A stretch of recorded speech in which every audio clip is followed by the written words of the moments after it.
Kathy Calvin, the UN Foundation. We all know about the United Nations itself, but what does the foundation do? Well, you know, the UN has been around for 60 years. The UN Foundation was created in 1998 by Ted Turner, who loved the UN, felt it was a very important international institution that allowed countries to come together to resolve their differences, that provided humanitarian help to people all around the world, and tried to make prosperity something that everybody deserved. But he felt that the United States wasn't appreciating the UN fully, and at that point we weren't even paying our dues. So he said, I'm going to take care of this. I'm going to give the $1 billion to the United Nations and pay the dues, and then ask my government to pay me back. Well, it turns out you can't do that, but he was so convinced it was the right thing to do to support the United Nations and make sure that it could continue its work that he created the foundation to continue to support it. So our mission today is still the same. We help explain the UN to Americans. We urge the Congress and the administration to fulfill our obligations as a dues-paying member to the United Nations and as its host country. And we work to help create public-private partnerships so companies, foundations, and even average citizens can work with the UN in its important work. A big focus for Rainmakers is about the Millennium Development Goals. So why were the Millennium Development Goals created in the first place? In the year 2000, the UN thought that it was time to create both a measurable set of goals and a measurable set of targets and interventions that the world could all rally behind. And it was important for two reasons. Donor countries needed to see that there was a plan so that their dollars were being spent effectively. And countries who were receiving the funds and receiving assistance had real plans that they could develop to make better policies, to deliver better services, and show how they were going to impact their own citizens. So the goals became a roadmap for eliminating poverty, for reducing maternal deaths, for ensuring that all children had access to school, for ensuring gender equity. And so the goals were adopted in 2000. It's taken us 10 years for the goals to be really adopted as the world's goals. Not just the UN's goals, not just the member states' goals, but now they are truly the world's goals. Well, let's get specific, because everything in the first year of Rainmakers is tied into the Millennium Development Goals themselves. Women and girls. Can you give us an example of progress and an example of progress yet to be? Right.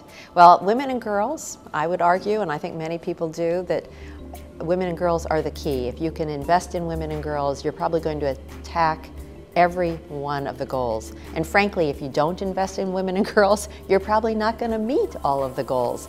So while there is a goal specifically for gender equity, and of course there should be, we know that girls are a key part of the education goal, which is to ensure primary access for all young people, but especially for girls. And there, to your question about progress and success, we've seen amazing progress. In many, many, many countries, girls are now in school at least through the primary level. Where we see the fall off and where the real work has to be done is keeping them in school in secondary school.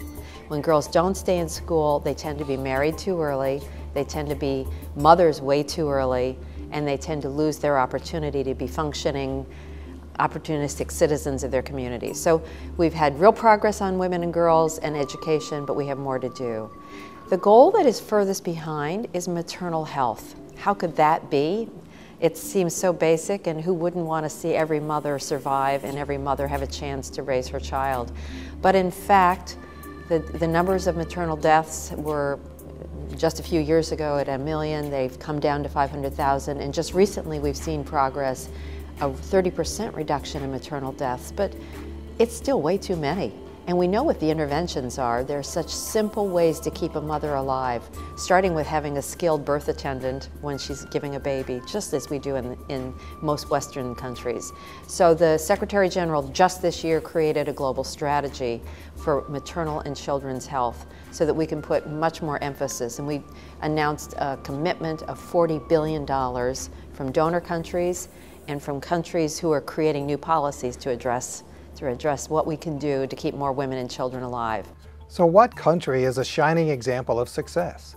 Well, you know, when you look across all of the countries, many countries are doing pretty well in general, but in specific areas they're struggling. So it's very, you can't look across just one country as a whole, but a couple countries that people are really proud to see the examples of success are Tanzania, Malawi in Africa, have leadership that's committed to making the goals work, have investments from international companies and donors so that there's an infrastructure and an economy that's rising, lifting all boats, and have a working system where NGOs and others are working. India and China, because they are growing economies in many pockets, are doing extremely well, and they'll help us drive toward overall achievement of the goals by 2015. What we need to focus on are the places that are being left behind, and that will be the focus of the next 5 years. I'll just make one more comment about the goals. In 2000, one of the goals was to reduce AIDS, TB, and malaria. Perfect segue, because another episode of Rainmakers is about global health. Excellent. Well, you know, it's so important, and I would say on malaria, in the year 2000, no one thought malaria was containable.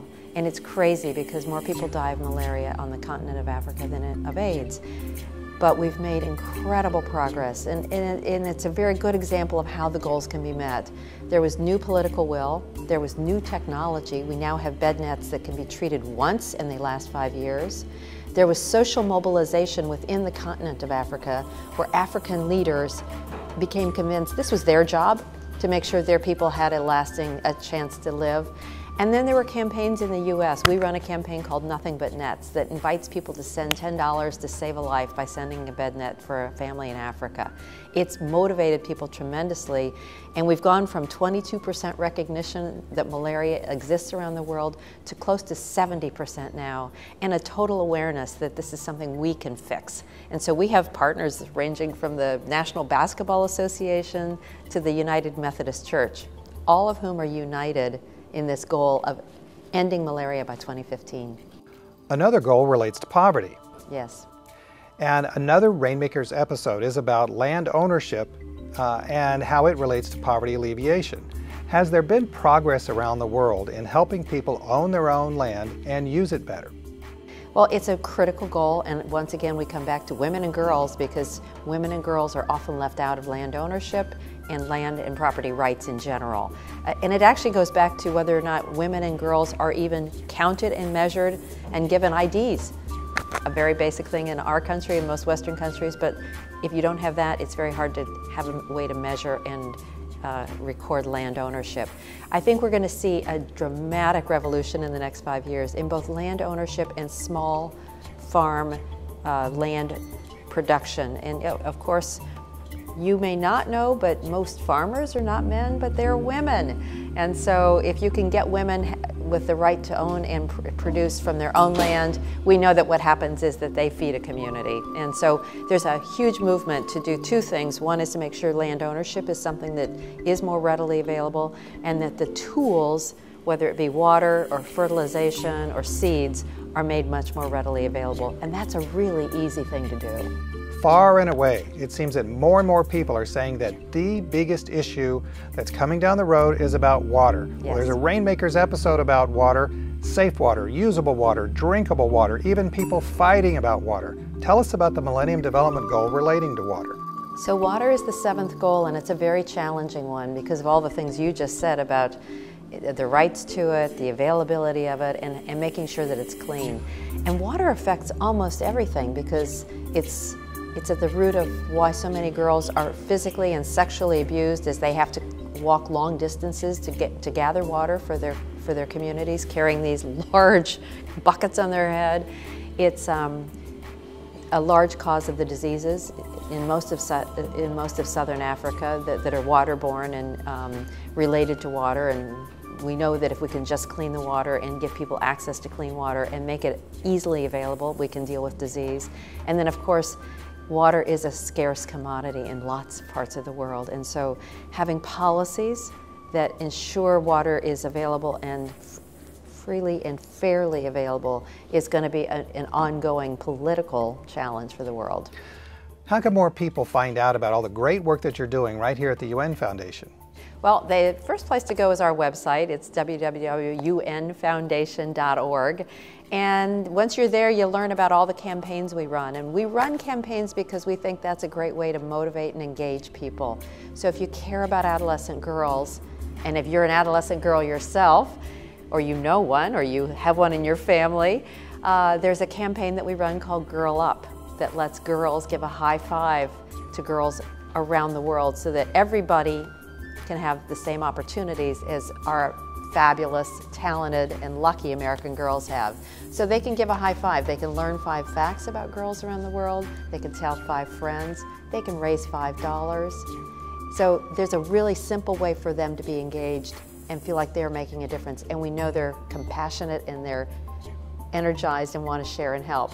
So that's one great campaign that we run. We just announced here in New York this week a campaign called the Global Alliance for Clean Cook Stoves. Now here's a great example of an issue that cuts across women, health, the environment, by giving the opportunity for women who are the cooks in the families to cook in homes with stoves that aren't releasing dangerous black soot and black carbon into the environment and into their families' lungs. So there's all kinds of campaigns on our website. You can also learn more about the role of the UN in solving large problems that Americans care about, ensuring that we have peacekeepers in some of the hot zones around the world so Americans aren't sending their own soldiers in every one of those cases. You can learn more about how the UN is bringing opportunities for peace in the Middle East and in different parts of the world where people need to come together. And you can learn all about the great humanitarian work that the United Nations does in a disaster such as Haiti.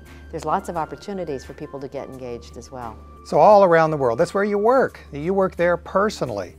You're not just the ambassador to the world, you're the protector of the world. So tell us, Kathy Calvin, what's the best success story you've ever seen? I have to say it's our work around adolescent girls. I'll give you one quick story about Ethiopia. We, working with the United Nations Population Fund, focused on an Ethiopian community where girls were being married at the ages of 10, 11, 12, 13, 14. That's wrong. Girls shouldn't be married that early. But it was culturally relevant there, and many families were allowing their daughters to marry early because of economic reasons. So we felt we needed to address the economics of child marriage with the economics of keeping girls in school. So we worked on a program that offered a family a goat or a sheep if they would keep their girls in school for 2 more years. And at first, the fathers were resistant. This gave the girls some economic power, this changed the dynamic, but the fathers are now the biggest champions of keeping the girls in school, and it's way beyond the goat and the sheep because they've seen what's happened when their girls stay in school longer. They see the value that they can bring to their family, and they see the future that the world holds for them. So that program is one that we happen to love and know that it works, and it's being replicated now across Ethiopia and in other countries. And if we can do anything to reduce the number of girls who marry too early and stop the progress of their lives, we'll have done something really great. How do we get from here to 2015? Well, you know, it's not just the UN and it's not just the UN Foundation that are going to be key to our getting to 2015 and achieving the Millennium Development Goals. It's everyone. And that's the most exciting opportunity ahead of us. Every school child, every parent, every business should be concerned with how we get to 2015 and the goals are met. And Rainmakers TV has stepped up to this challenge. And I'm really grateful because you're showing that there's a way for people to learn more, to get engaged, and then to act on their passions. And then together we can all get to 2015 with a success story.